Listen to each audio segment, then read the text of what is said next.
How's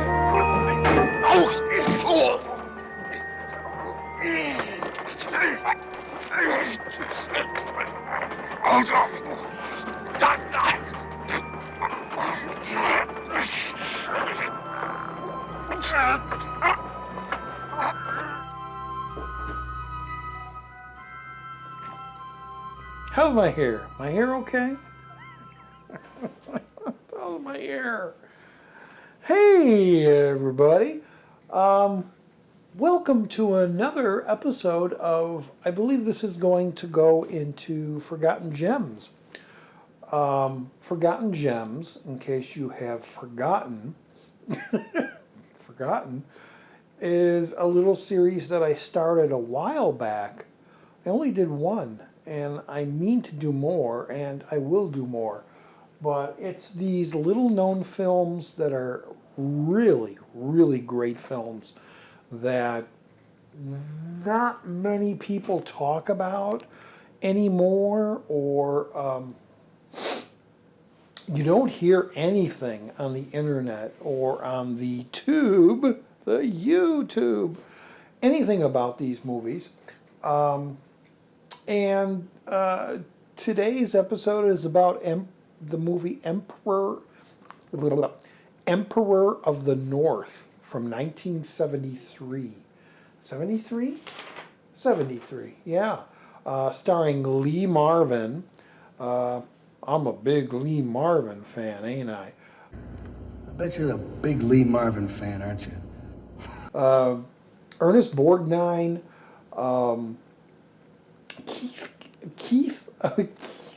Keith Carradine, very young Keith Carradine, and sprinkled in there with some really good character actors like Vic Tayback, Sid Haig,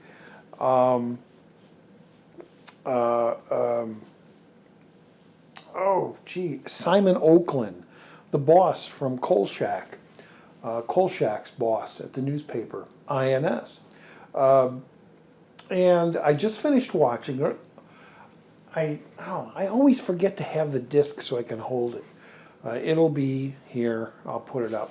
But it's basically a Twilight Time movie that has been out for a while, but they recently, I guess it hasn't been moving because people don't know about it, and I'm hoping to educate you people to see this movie and pick up this movie because it's freaking fantastic.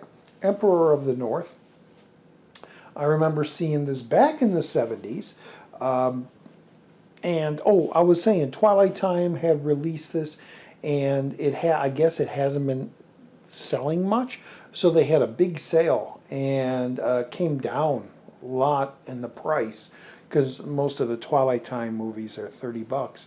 So this came way down, and I picked it up nice and cheap, which is good to be a part of the notifications thing. Because Twilight Time will always send you, a sales going on. Hey, you might want this. This is the last time these movies will be available. What is this? I'm just doing this. Wow, it's the Tremors creature. That's my.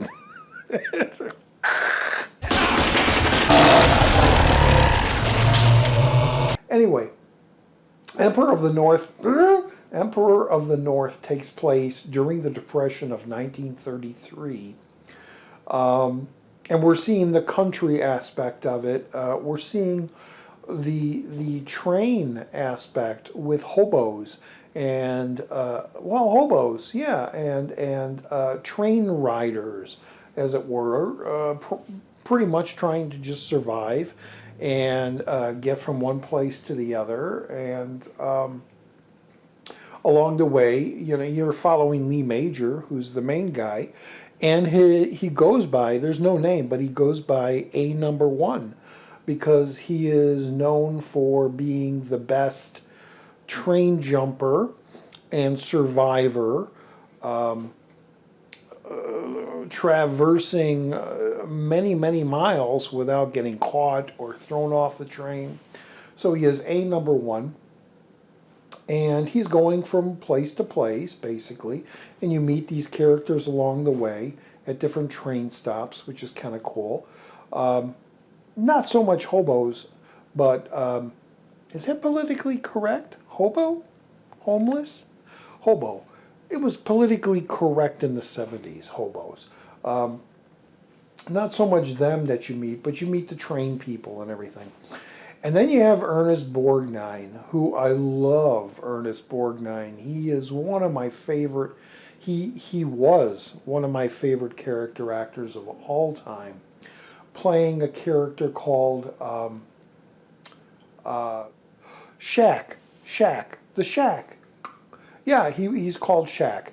And he is the conductor of the number 9 train. I believe it's the number 9. I think that's how they just call it.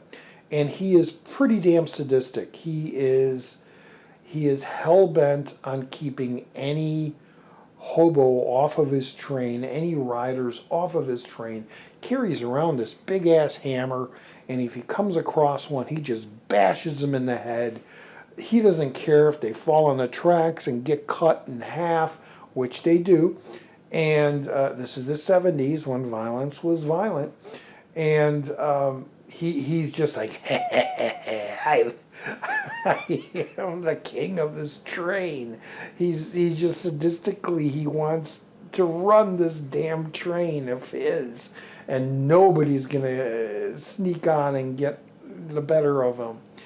And of course, there's Lee Marvin, a number 1, who his mission is to jump on number 9 because he knows Borgnine. He knows he's the knife, the dagger that's twisting in Ernest Borgnine's character, in Ratchet, in Shack's character. And again, it's even though he wants to go places, there's this challenge where he's like, frack 'em, I'm gonna ride your train no matter what, and you're not gonna find me. And along the way, he meets a character named Cigarette, like the smoke. Cigarette by Keith, a very, very young Keith Carradine, who's only starting out train hopping. And he kind of, Lee Marvin, after a while, kind of takes him under his wing to show him some of the tricks of the trade, as it were. And they continue along their journey. That's all I'll say about that. There are some really pretty, not horrifying, but pretty, again, Borgnine is sadistic. The characters are underneath the train, just basically balancing themselves on these metal things underneath certain cars of the train. And Borgnine has this metal weight, this long metal like pipe weight, and he ties a rope to it and he throws it down the track, and it just bounces up and down on the track, and it bangs up into these characters, and they're like, wow, and they just gotta survive. I'm gonna wrap this up real quick right now, but the only thing I have to say is that this is one of those movies that is pretty damn fantastic. Again, it's from the 70s. The 70s was the time in movies. 73, this was earlier than like Taxi Driver and stuff like that, when they were really taking big bounds. But this still was just raw and violent, and it was one of those movies that set the stage for the violence going forward in movies, the raw grittiness of the 70s, where there were no boundaries. And it all crescendos into this final scene between this fantastic fight between Ernest Borgnine and Lee Marvin in this car, between a chain, the hammer, and axe, wooden slats, boards. I mean, there's blood, there's violence, there's pain, there's all this stuff there, and it's fantastic. It really is fantastic. And if you've never heard of Emperor of the North, please check it out. It might be still on sale for on Blu-ray through Twilight Time. So go through their website. There's no extras. There's a trailer, and there's not even a commentary track, unfortunately. I think there's just a trailer, and let me see. I got the menu screen here. Let me just see what the other special feature is. TV spots. TV spots and trailer. That's all you get, which is really sad, because a movie like this, I would love to see or hear a commentary throughout the thing on how this movie did at the theaters. It does very well on IMDb. If you look it up on IMDb, there's a lot of people that really enjoy this film, as do I. Older people, because you youngins don't know anything about this movie, and that's why I'm doing these forgotten gems, because they're fantastic films that nobody talks about anymore, nobody watches. Very few people watch, very few people even know about these films. And I'm hoping through this video series on my channel that I'll be able to educate you people into at least giving the movie a chance and watching it, and putting the dateness aside, and just look at the story, look at the acting. Frack, man, Ernest Borgnine is so badass in this film, and Lee Marvin is just so suave, and he knows what he's doing, and he ends up being a real survivalist, near the end of the movie.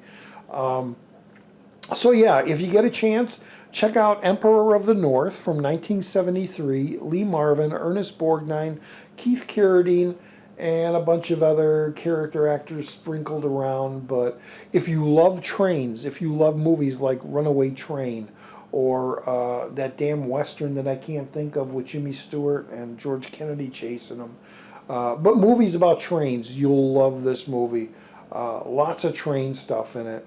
But it's the human battle that this movie is all about, between these two, one who's he's just like, screw it, you're not going to come on my train, and then the other character who's like, screw it, you're not going to tell me I can't come on your train, I'm coming on your train. It's that type of a movie, and when these two butt heads at the end, it's pretty freaking amazing. So anyway, it's old Roger D from Channel Donstar. Thanks for watching. This is, I believe, called Forgotten Gems. Please check it out. And we will see everybody in the next video, whatever that'll be. All right. Have a great night. Bye.